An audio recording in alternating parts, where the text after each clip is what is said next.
What if the content you're consuming about growth is what's keeping you from it? I know. That's a weird thing to say, especially since I'm sitting here making a YouTube video about it. Here's what I've noticed. The women who consume the most self-improvement content are not always the ones moving the fastest. Sometimes they're the most stuck. And it's not because they're lazy. It's because learning about change and actually changing almost feel identical in your body. Your brain doesn't always know the difference. And when you feel like you're making progress, you stop pushing for the real thing. Now, let me tell you about the self-improvement loop. You feel stuck, you go looking for what's going on so that you can fix it, right? You find a video or a podcast or a book, and while you're in it, your brain releases dopamine, the feel good chemical. That's the same chemical you get from a workout, from a good meal. So you feel like you did something, even though nothing happened, nothing changed yet. That feeling is the trap. And in a minute, I'll show you why. 59% of women reported feeling burned out last year, more than half. And I bet most of them aren't consuming less content about how to fix their businesses. In fact, they're most likely consuming more because it feels productive. It feels like doing something. The knowing is in the gap. The gap is somewhere else. By the end of this video, I'll show you exactly where. Your brain doesn't distinguish very well between doing something and learning about doing something. Both feel productive. Both give you that little dopamine hit. And dopamine is addictive. This is why self-improvement content is so easy to just consume in large quantities. It scratches the itch of I'm working on myself, right? And that's without requiring the harder thing. And the harder thing is almost never more information. Think about how much you already know about what you need to do. Raise the price, build the system, stop saying yes to things that aren't a fit, start making the calls, stop being the answer to every question in your business. You know this, right? You know this. You've probably known it for a while. And yet here we are. Research on self-sabotage is clear. It affects about 20% of adults chronically. And the root is not ignorance, it's conflict between what you know and who do you believe you are. More content feeds the knowing side. It doesn't touch the conflict. That's why so many people can be knowledgeable, not necessarily better, right? And here's what the loop looks like from the inside. You feel the discomfort of being stuck. You go looking for the answer, you go looking for the thing that's going to fix it. You find the content that resonates, you learn something, you feel better, the discomfort goes down, and then you don't do the thing, right? You don't apply any of it because doing the thing requires a decision about who you are and who you're not just what you're knowing. And that decision is harder than watching a video.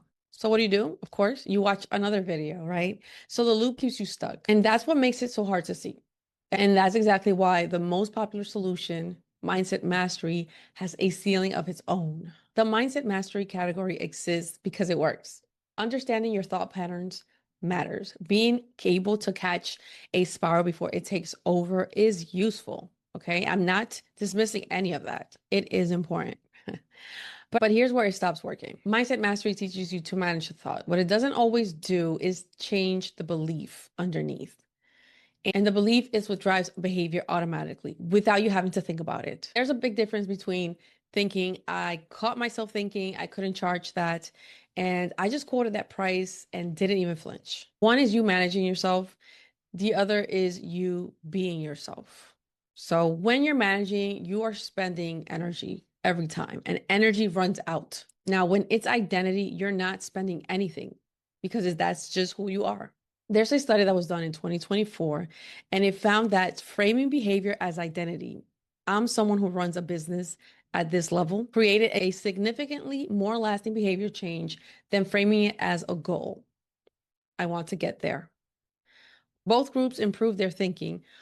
Only one changed their behavior long term. Managing a thought is constant work. You have to catch it, you have to name it, you have to reframe it, and then actively choose a different response. It's not automatic, right? Every single time. And that takes energy, and energy runs out. Identity doesn't require that. When the identity shifts or changes, the thought stops coming as often. You don't fight yourself into the price. You just say it because that's what you do now. That's who you are now. That's the difference between mindset work and identity work. One, you maintain, the other, you become. Here's the thing most content won't tell you about the becoming part. It doesn't feel how you think it's going to feel. So if mindset work manages the thought, but it doesn't touch what's underneath, and the loop keeps you consuming without changing, what breaks the loop?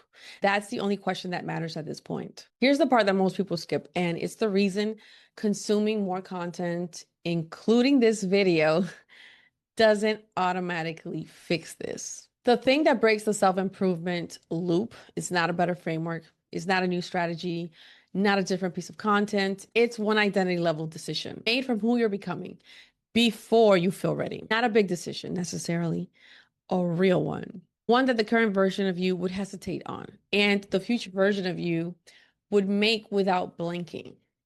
And that looks different for everybody, of course, right? That decision made today before it feels natural is what starts closing the gap. Because now you have evidence. Your brain has proof that the new version of you exists. It's capable, right? And it starts building on top of that. And it starts building on that proof. You can consume every piece of content about raising your prices, about making the calls. But the thing that raises the prices is the moment you tell someone a number you've never said out loud before. That's the whole thing, not the knowing, not the learning about it, doing of it before it's comfortable, before you feel ready. That one moment creates more change than 100 hours of content about change because now it's in your history and your identity is built on your history, right? Here's what that looks like practically. Stop asking, what do I need to learn to get to the next level?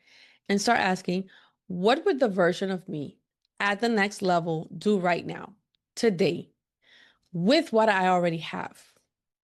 And that's the key thing, with what I already have. And then do that thing. Content is a map.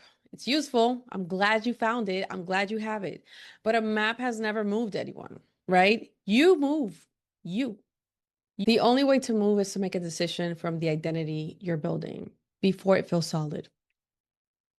That discomfort, that feeling of acting outside of who you've been so far, that is not a red flag. That's exactly what growth feels like.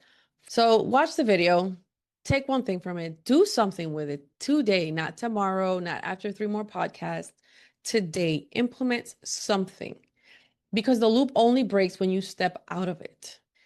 Even once is enough to start. Self-improvement content creates a feeling of progress that isn't always progress. Mindset mastery manages the thoughts. It doesn't always touch the identity underneath. And what breaks the loop isn't more information. It's one real decision taken today, one real decision made from who you're becoming before it's comfortable. And the evidence builds. You don't need to know more. You need to do the thing you already know to do. If this episode sparked something inside of you right now,